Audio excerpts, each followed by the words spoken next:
5 जनवरी 1996 की सुबह बेंगलुरु के चंद्रा लेआउट के एक सुनसान इलाके में एक डेड बॉडी मिली, एक विदेशी आदमी की जिसका नाम था जेम्स विलियम स्टुअर्ट। बॉडी पर चोट के निशान थे और एक नजर देखने में ये लग रहा था कि ये एक मर्डर है। पुलिस ने इन्वेस्टिगेशन शुरू की। बॉडी पर मिले कपड़े की जेब से एक बिल मिला जो एमजी रोड के एक शॉप का था। वहां पहुंचने पर उन्हें पता चला कि ये आदमी आज ही सुबह यहाँ से कपड़े की शॉपिंग करके गया था और पुलिस को जांच करने में पता चला कि ये आदमी सुधा लॉज में रुका हुआ है, कॉटन पेट एरिया में। जब पुलिस लॉज पहुंची तो उन्हें वहां पता चला कि ये आदमी अपनी एक पार्टनर के साथ वहां रुका है जो अभी भी वहां पर थी। लेकिन जैसे ही पुलिस स्टुअर्ट के रूम का दरवाजा नॉक करती है तो तभी पुलिस के सामने आता है एक डार्क रास्ता। दरवाजा खुलता है तो वहां से निकलती है जेम्स की वो पार्टनर। उनका नाम तो हम प्राइवेसी के लिए यहाँ नहीं लेना चाहेंगे, तो हम उसे जेम्स की पार्टनर या उसकी गर्लफ्रेंड ही कहकर आपको रिप्रेजेंट करेंगे। जेम्स की पार्टनर ने पुलिस को देखकर अचानक जोरों से रोना शुरू कर दिया और जोर से रो रो कर उसने बताया कि पिछली रात उसके साथ एक ब्रूट हुआ था। अब ये मर्डर और रेप ये दोनों अलग इंसिडेंट थे, लेकिन एक ही कपल के साथ हुए एक ही रात में। आज की वीडियो में हम सिर्फ इस रेप केस पर फोकस करेंगे। मर्डर की पूरी वीडियो जानने के लिए डिस्क्रिप्शन में मौजूद लिंक को चेकआउट जरूर करें। स्टुअर्ट की पार्टनर ने पुलिस वालों को सब बताया कि उसके साथ क्या हुआ है। तब पुलिस वालों ने जेम्स के मर्डर के बारे में उसे बताया ही नहीं और उन्होंने इसी केस पर इंक्वायरी शुरू की। पूछताछ करने पर पता चला 4 जनवरी 1996 शाम के करीब 8 बजे एक ब्रिटिश टूरिस्ट कपल यानी ये दोनों जो इंडिया घूमने आए थे, बेंगलुरु के कॉटन पेट इलाके में सुधा लॉज में रुके थे। वो दोनों ब्रैड स्टुअर्ट के पास एक रेस्टोरेंट में डिनर कर रहे थे, लेकिन तभी वहां जेम्स स्टुअर्ट को अचानक पेट में शदीद दर्द शुरू हुआ। उसने अपनी गर्लफ्रेंड से कहा कि मुझे कुछ ठीक नहीं लग रहा, तो मैं लॉज वापस जा रहा हूँ और तुम इस डिनर को कंटिन्यू करके वापस लॉज में आ जाना। डिनर के बाद रात के करीब 9 से 10 बजे वो महिला अकेली लॉज वापस जाने के लिए निकली। लेकिन 1996 में बेंगलुरु के रास्ते आज जैसे नहीं थे, न गूगल मैप न स्ट्रीट लाइट, और इसी के चलते वो रास्ता भूल गई। थक कर उसने एक रिक्शा हायर किया, ये सोचकर कि वो लॉज जल्द ही पहुंच जाएगी। लेकिन उसे क्या पता था कि ये फैसला उसकी जिंदगी का सबसे बड़ा गलत फैसला होगा। ऑटो ड्राइवर का नाम था कदिरेश, करीब 28 साल का, जो कांगड़ी गेट के पास रहता था। महिला थकान के मारे ऑटो में बैठते ही उसे एक हल्की सी नींद आ गई। कदिरेश ने मौका देखा और उसने ऑटो पर गलत रास्ता ले लिया। मैसूर रोड से दूर आर नगर के एक सुनसान इलाके में, जो उस वक्त बिल्कुल अनडेवलप था। जब महिला जागी तो उसने देखा कि ऑटो एक अलग ही तरफ बढ़ता जा रहा है। उसे एक अनजान रास्ता लगा और उसने ड्राइवर को रोकने के लिए कहा, लेकिन ड्राइवर ने उसे अनसुना कर दिया। ये देखकर महिला को शायद कुछ अंदाजा लग गया था कि शायद उसके साथ कुछ गलत होने वाला है। इसी घबराहट में उसने अपने पास रखा एक सेफ्टी के लिए पेन नाइफ रखा था और उसने उस ड्राइवर की पीठ पर 3 बार वो पेन नाइफ उस ड्राइवर की पीठ पर मारा, जिसकी वजह से वो ड्राइवर शदीद जख्मी हुआ। और ये उस लेडी के लिए सबसे बड़ी गलती थी। ड्राइवर कदिरेश ये होने के बाद आंख बबूला हो गया। उसने उस महिला को वहीं ऑटो रोककर बुरी तरह से मारा और ऑटो से खींचकर उस सुनसान स्पॉट पर ले गया और उसके साथ उसने वहां ब्रूटल रेप किया और उसके बाद वो उसे वहीं छोड़कर भाग गया। रात के करीब 11:30 बज गए थे। वो महिला घायल हालत में किसी तरीके से रोड पर निकली। तभी उसे दूर से एक ट्रक आता हुआ नजर आया। उसने ट्रक को देखते ही ट्रक को हाथ दिया और ट्रक वाला भला आदमी था। उसने ट्रक रोकी और महिला को देखते ही वो समझ गया था कि इसके साथ कुछ हुआ है।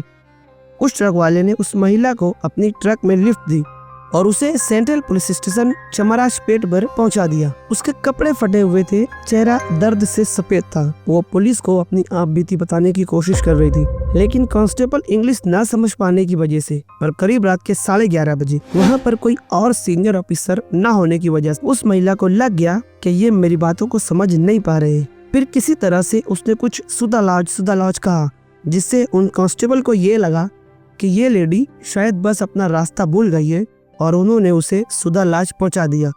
अगली सुबह जब पुलिस स्टुअर्ट के मर्डर केस के सिलसिले में लॉज पहुंची, तब जाकर ये असली कहानी पुलिस के सामने आई। वहां के डीसीपी प्रवीण सूद ने तुरंत रेप की इन्वेस्टिगेशन के लिए इंस्पेक्टर बीबी अशोक कुमार को दी, जो जे नगर पुलिस स्टेशन से थे।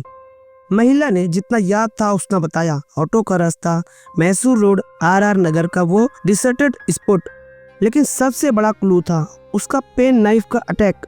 उसने ड्राइवर की पीठ पे 3 बार वो पेन नाइफ से अटैक किया था। ये डिटेल पुलिस के लिए गेम चेंजर्स थी। जनवरी 1996 में बेंगलुरु रेप केस की इन्वेस्टिगेशन करते हुए अब पूरी स्विंग में थी। इंस्पेक्टर बीबी अशोक कुमार और उनकी टीम के पास एक सॉलिड क्लू था। ऑटो ड्राइवर की पीठ पे एक 3 बैग पर पेन नाइफ की इंजरी। टीम ने आरआर नगर के 100 मीटर के रेडियस में आने वाले तमाम अस्पताल और क्लिनिक इंक्वायरी शुरू की, ये सोचकर कि शायद इस ड्राइवर ने अपने जख्मों का इलाज कहीं ना कहीं तो कराया होगा। ये एक बड़ा ब्रेक थ्रू मिला सौभाग्य नर्सिंग होम से। वहाँ की एक नर्स जो केरला से थी, उसने बताया कि 2 दिन पहले एक आदमी कदिरेश नाम का अपने बैग की इंजरी के लिए वहाँ पर आया था। उसने अपना एड्रेस नहीं दिया था, लेकिन नर्स को उसका चेहरा अच्छी तरह से याद था।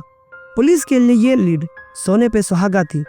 इंस्पेक्टर अशोक ने राजाजी नगर आरटीओ के डेटाबेस से ऑटो ड्राइवर के परमिट चेक किए और काफी डिटेल मिलने के बाद पुलिस वालों ने 1 से ज्यादा आदमियों के फोटो निकाले और उस नर्स के सामने रखे, ये देखने के लिए कि क्या ये पहचान पाती है। और तभी जैसे ही उस नर्स ने उन फोटो को देखा तो तुरंत उसने कदिरेश की तस्वीर पर उंगली रख दी। अब पुलिस के लिए सस्पेक्ट का नाम, चेहरा, एड्रेस सब था। टीम ने कदिरेश के घर रेड मारी और वहां से उसके कपड़े मिले, वो कपड़े जो क्राइम पहन रखे थे। उन्होंने कदिरेश को अरेस्ट किया, लेकिन कदिरेश अपना जुर्म एक्सेप्ट नहीं कर रहा था और कोई सबूत न होने के कारण उन्हें मजबूरी में कदिरेश को छोड़ना पड़ता था। तभी पुलिस ने एक जाल बिछाया। उन्होंने एक बियर पार्टी रखी और उससे बहाने से कहा कि हमने तुम पर खामखा शक किया, बिला वजह तुम पर शक किया, तुम तो एक शरीफ आदमी हो, चलो इसी बारे हम एक बियर पार्टी रखते हैं और उसके बाद तुम अपने रास्ते और हम अपने रास्ते। और चुपके से उसकी बियर में 180 ml ब्रांडली मिक्स कर दी और उस शराब ने कदिरेश पर इतना नशा किया कि कदिरेश अपने उस रात के सारे कन्फ्यूजन करने शुरू कर दिए। उसने बताया रेप का पूरा क्राइम, उसने सब बताया कि उस रात उसने क्या किया और कैसे किया था। और तभी पुलिस वहाँ चुपके से ये सारी सीन रिकॉर्ड कर रही थी। 1998 कदिरेश 28 साल का ऑटो ड्राइवर अब कोर्ट के कटघरे में था। रेप के सारे सबूत पुलिस ने जमा कर लिए थे। विक्टिम की डिटेल स्टेटमेंट, मेडिकल रिपोर्ट जो ब्रूटल असॉल्ट को कंफर्म कर रहे थे, सौभाग्य नर्सिंग होम का टेस्टिमनी जो कदिरेश के बैक इंजरी से लिंक था और उसके घर से मिले वो कपड़े जो क्राइम वाली रात उस एक्यूज ने पहन रखे थे। सबसे बड़ा सबूत था उस एक्यूज का रिकॉर्ड कन्फेशन जो पुलिस ने चालाकी से बियर की पार्टी के दौरान लिया था। कदिरेश के लॉयर ने काफी कोशिश की कि कन्फेशन को इनवैलिड करे, ये कहकर कि वो अल्कोहल के नशे में था, लेकिन जज ने मान लिया कि बाकी सबूत इतने स्ट्रॉन्ग थे कि कन्फेशन के बिना भी ये केस पक्का था। मेडिकल एविडेंस और नर्स की पहचान, इन सब ने कदिरेश को गिल्टी साबित कर दिया। स्पेशल कोर्ट ने कदिरेश को 1998 में लाइफ इम्प्रिजनमेंट की सजा सुनाई, मिनिमम 14 साल। ये केस बेंगलुरु के लिए एक बड़ा वेकअप कॉल था, खासकर फॉरेनर टूरिस्ट की सेफ्टी के लिए। ये थी ब्रिटिश टूरिस्ट के साथ हुई एक ब्रूटल रेप की कहानी जो 4 जनवरी 1994 की रात हुई थी। इस केस ने न सिर्फ बेंगलुरु बल्कि पूरे देश में टूरिस्ट सेफ्टी पर सवाल उठाए थी। जेम्स के मर्डर की पूरी कहानी सुनने के लिए डिस्क्रिप्शन में दिए लिंक को चेकआउट जरूर करें। मैं हूं अंसारी, आपसे मिलता हूं नेक्स्ट वीडियो में। तब तक के लिए देखते रहे डिकोडिंग क्राइम।